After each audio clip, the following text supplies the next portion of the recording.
Hey guys, how's it going? Matt with another Gyro conversation. I am sitting at a kind of a busy street corner in Ningbo. I think the last conversation I had when I did the housekeeper analogy, a lot of people were like, "That place is a ghost town." Well, it was sort of work hours, so everybody was at at their jobs, and it was a little bit on the outskirts of downtown.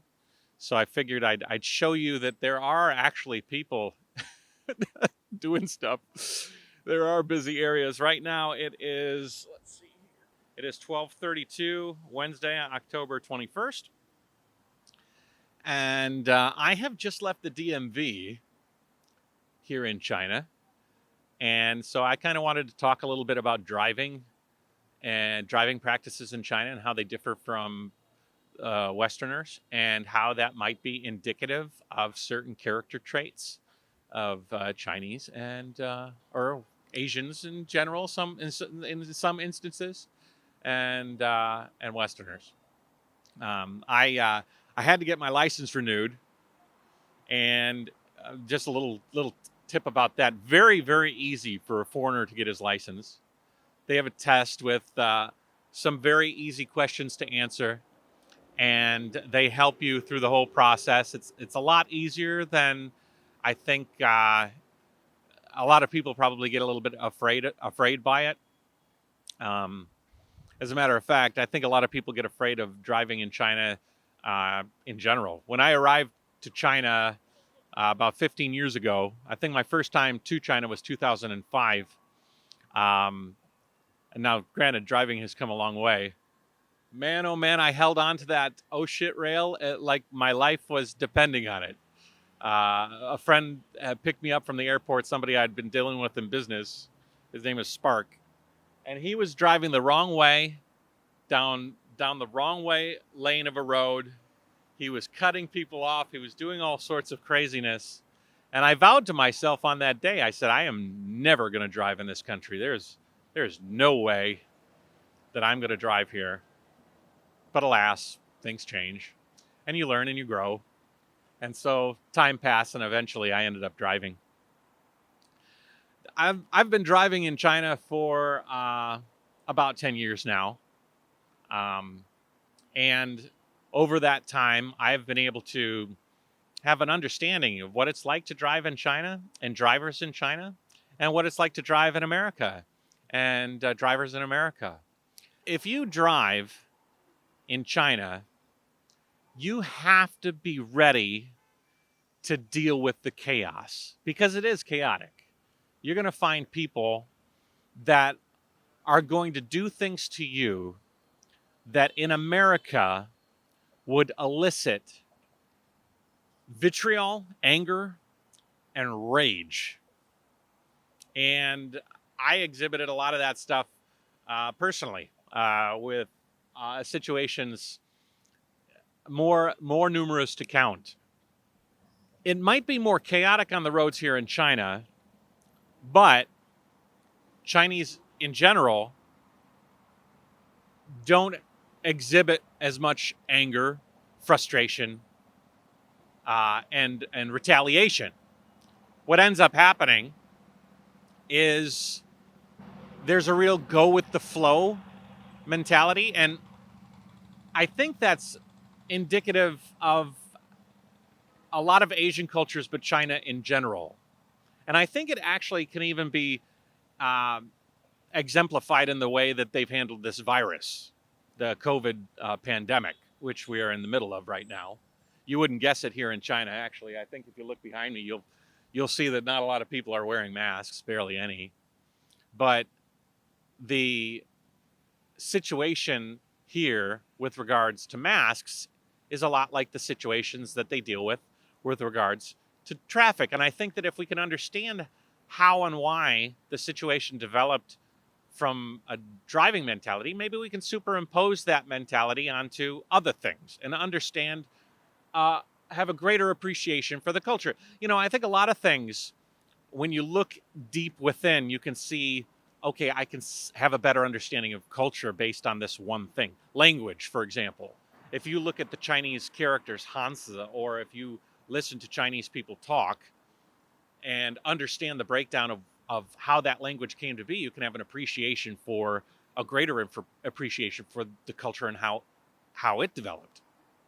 But you have this situation in driving. I can give you many, many examples.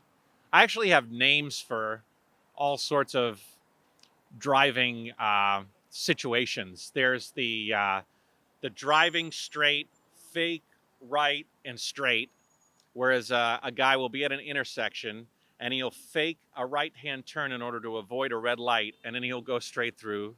There's the douche push, which is one of my frustrating favorites. That's when you're going down, you're coming to an intersection, and somebody literally comes out in front of you and pushes you to the side.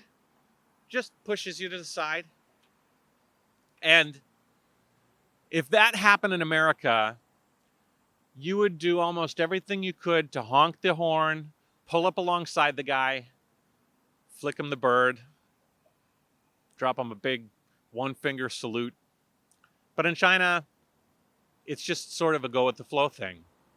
In some ways, it's indicative of why China survived this and got through this COVID-19 thing so good, because Chinese people, at least in my interpretation, understand what needs to be done to get from point A to point B.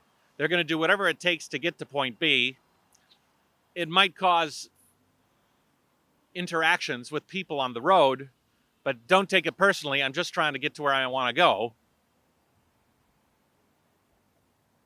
Whereas in America,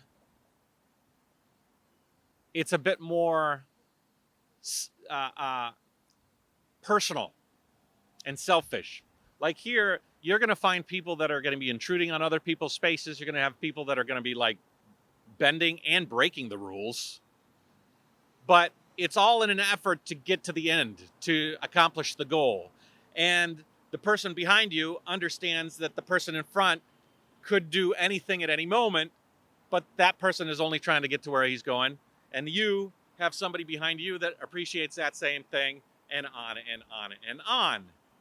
Whereas in America, it's like you are in the car is your whole world. And when somebody wrongs you, it's extremely personal. And you want to take retaliation out on that person. You want to go back and make things right. Or you want to get the last word in. Or you want to... You have been violated. Whereas in China, it's less of that person violated me. It's more of we're all trying to do we're all trying to do this thing. Let's get through it and get from point A to point B. Like, for example, masks. China understood that in order to get from point A, a pandemic, to point B, the life we live right now, which is basically free until maybe some pockets open up and then we can close things up, you have to socially distance, wear your mask, and work universally towards accomplishing those goals without complaining, and understand that we got to do it as a community. So this whole animal is moving, this whole culture is moving in one gigantic mess. And it might be messy. It might be messy. You might see people cutting people off. You might see people breaking rules and things like this, but the ultimate goal is still achieved. Whereas in America, where I'm an American, so I could speak to a little bit of this, it's very self-oriented. That person wronged me. I'm going to go make it right myself. And so you get these situations where people are kind of going out, yelling, flipping the bird. Man, I went back to America and drove recently, a few years back, and I was trying to merge into an exit lane, and I felt like I had enough space behind me, but this person actually flicked me the bird and zoomed up in front of me and made it his personal mission, her personal mission, it was a female, her personal mission to come up and, hello, and impose themselves like on my situation. It was crazy. And there's like, maybe even furthermore, it's sort of like a paranoia. And there's another aspect of Chinese driving. Police on the road. When you go home to the USA, if you're American, or when you're driving in America, when you're driving in America, you'll find that You have sweaty palms when you drive past a police car, even if you're going the speed limit. Because you don't know if that police guy has a quota. You don't know if he's got an edge on him. You don't know if he's angry. I'll tell you another story. I was in the United States. I turned left when I shouldn't have. There was a sign across the way. I didn't see it. And this police car pulls up, and immediately my blood pressure goes through the roof. Oh, geez, what the hell's going on? I pulled off to the side. He pulls in right behind me. He's on the passenger side. I roll down the window. He puts his hand on the window, and he puts one hand on his gun, license registration. I gave it to him. It was my mom's car because I was visiting. Whose car is this? I says, it's my mom's. You can see it on your computer. I mean, it was an aggression. Like, he had a shaved head, like a Marine. It was a scary situation. And so I think what that does is it develops a fear. There's like a fear of breaking the rules, a fear of not even breaking the rules, just a fear of getting pulled over because you don't know what's going to happen. Hell, I'm white. You know, I'm a white male in America, you know, so even me, I don't have the worries that maybe a darker skinned person might have, you know, because there's that whole issue there. In China, none of that. There are no patrol cars. They may be actually set up, actually, we're outside of Lauaitan. They might actually set up a breathalyzer area here on the weekends because the bar area is up the street. And sometimes you don't want to get caught drunk and driving in America or in China. You don't want to get caught drunk and driving in China. But there's that fear that Americans and a lot of Westerners, I guess, in different parts of Western world have this fear of a cop with a quota, a cop with a chip on his shoulder, being pulled over for a small reason and being it exacerbated. And then the conspiracy theories go, and then there's all this apprehension and tightening of fear. In China, they don't care about all that. There's no patrol cars out ready to pull you. I've very rarely, maybe a half a dozen times, ever seen a car pulled over for no obvious reason. Instead, they rely on a lot of cameras. There's CCTV cameras. There's a camera watching me right now make this video. 100%. Maybe 5 cameras. But I'm not doing anything wrong, so it's okay. And so if you do something wrong, you might have a message on your phone later that says you sped on this street at this time and you've got a ticket you got to take care of. If you look at the way the West is, there's this me mentality. I was wronged. I got to watch out. Oh, the police are always after me. There's this like sort of crazy fear, and this fear breeds conspiracy theories, and you end up losing trust in the system as a whole because you're constantly worrying about all these different things. Whereas in China, it's just go from point A to point B. Don't try to exact revenge. Don't get frustrated if things don't work out the way that you want. Don't retaliate. And I think that there's a lot to be said for that. There's a lot of downsides to driving in China too. If you notice somebody is really breaking the law, there's not a lot of people out there that are going to hold them accountable. So, you know, there might not be the justice that you think is deserved, you know. People can do things to you that are so frustrating that the American inside me wants some sort of justification or vindication, and you can't get that. Sometimes that's frustrating too. Like, oh my God, that guy cut me off and he's just cutting other people off. What's going to happen to him? Nothing. Not really. Maybe a camera's going to catch him. But sometimes that's a good thing, right? I think sometimes the West assumes too much responsibility. And in assuming too much responsibility, we care too much about things that we probably shouldn't. I don't want to wear a mask because it's not good for me. And, you know, the particles of the virus are too small. They can go anyway.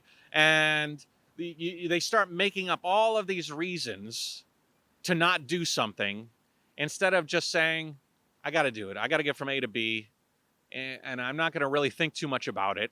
I'm just going to do it. Once I achieve that goal, then I'll be satisfied. Whereas in America, they have all of these steps between A and B that they feel they have so much power over. It's sort of like it's sort of like a freedom paradox, right? We have all of this freedom in America to do the things that we want to do at any point in time.